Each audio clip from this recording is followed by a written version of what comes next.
جب حضرت ادریس علیہ السلام دنیا میں تشریف لائے اور انہوں نے دعوت و تبلیغ کا کام کیا،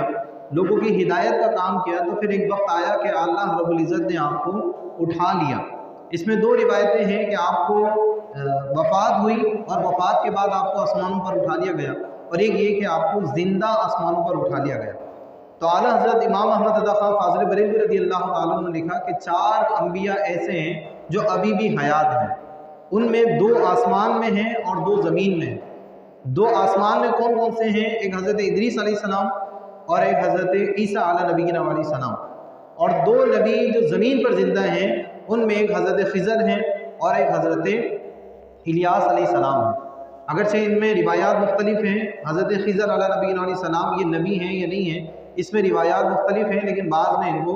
نبی تصور کیا ہے اور نبی مانا ہے۔ تو یہ 4 نبی ابھی بھی حیات ہیں، لیکن اعلیٰ حضرت امام احمد رضا خان فاضل بریلوی رضی اللہ تعالیٰ نے فرمایا چونکہ ہر جان نے موت کا مزہ چکھنا ہے، تو ان کو بھی ایک نہ ایک وقت آئے گا کہ موت آئے گی اور یہ وعدہ الہی مکمل ہو کر رہے گا۔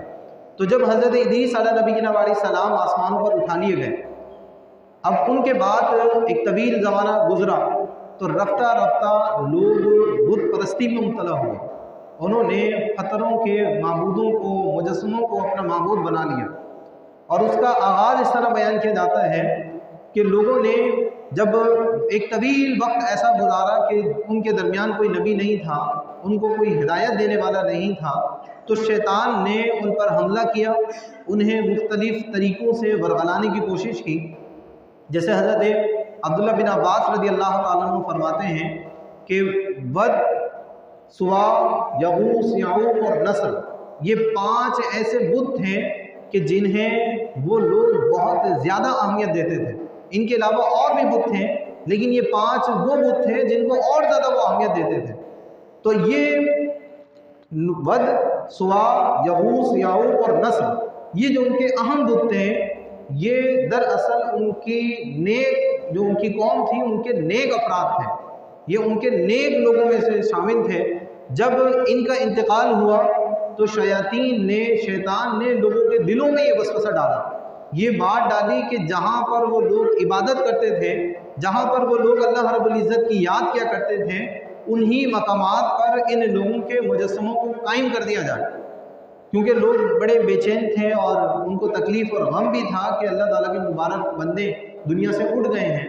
تو شیطان نے ان کے دل میں یہ بات ڈالی کہ ان کے مجسموں کو تراشا جائے اور ان کے مجسمے ان مقامات پر رکھ دیے جائیں جہاں پر وہ نماز پڑھتے تھے، جہاں پر وہ اللہ تعالیٰ کی عبادت کرتے تھے۔ تو لوگوں کے دلوں میں جب یہ بات آئی تو انہوں نے عقیدت و احترام میں ان کے مجسموں کو بنا دیا، لیکن جو بنانے والے لوگ تھے وہ ان کی عبادت نہیں کرتے تھے، وہ اللہ رب العزت ہی کی عبادت کرتے تھے۔ لیکن چونکہ انہوں نے عقیدت و احترام میں ان کو بنا لیا، جیسے جیسے وقت گزرتا گیا لوگ تبدیل ہوتے گئے، پرانے لوگ انتقال کرتے رہے، نئی نسل آنا شروع ہو گئی، ایک طویل زمانہ اسی طرح گزر گیا، جہالت پھیلتی گئی، علم اٹھتا گیا، تو جو بعد میں آنے والے لوگ تھے ان تمام بتوں کو، ان تمام مجسموں کو اپنا معبود سمجھنے لگے، اور یہ سمجھنے لگے کہ شاید ان کے آبا و اجداد انہی کی عبادت کیا کرتے تھے۔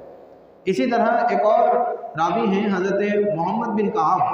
وہ روایت کرتے ہیں کہ یہ جو 5 بت کا میں نے تذکرہ کیا، ود، سوا، یغوث، یعوق اور نصر، سورہ نوح میں بھی اس کا اللہ تعالیٰ نے ذکر فرمایا۔ یہ جو 5 بت ہیں، یہ دراصل یہ 5 حضرت آدم علیہ نبینا علیہ السلام کے بیٹوں کے نام ہیں، یہ ان کے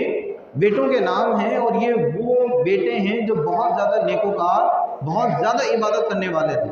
تو یہ اللہ تعالیٰ کے بہت ہی مقرب بندے تھے۔ ان میں سے ایک کا انتقال ہوا تو بقیہ جو 4 تھے وہ بڑے غمگین ہو گئے، ان کو تکلیف ہوئی کہ ان کے بھائی کا انتقال ہو گیا۔ تو شیطان ان کے پاس انسانی شکل میں آیا، تو شیطان نے ان کو کہا کہ آپ بڑے غمگین ہیں، آپ کے بھائی کا انتقال ہو گیا ہے۔ انہوں نے کہا ہم بہت غمگین ہیں، بہت بے چین ہیں، اس کی یاد ہمیں ستاتی ہے۔ تو شیطان نے کہا کہ کیا ہی اچھا ہو، اگر تم چاہو تو میں اسی کی صورت کا ایک مجسمہ تمہیں بنا دیتا ہوں، اس کی صورت کا ایک مجسمہ میں تمہیں دے دیتا ہوں، تم اس کو دیکھتے رہنا اور اپنی یاد بجھاتے رہنا، جو دل کی تکلیف ہے وہ ختم ہو جائے گی، غم کی کیفیت ختم ہو جائے گی، اس کی جدائیگی کا احساس باقی نہیں رہے گا۔ تو میں اس کو بنا دیتا ہوں، تم اسے اپنے نماز میں یا تم اپنی عبادت میں اپنے سامنے اس کو رکھ لینا۔ تو ان لوگوں نے کہا کہ ہرگز ایسا نہیں ہو سکتا کہ ہم اللہ رب العزت کی عبادت کرتے ہوئے اس طرح کسی بھی چیز کو اپنے آگے رکھیں۔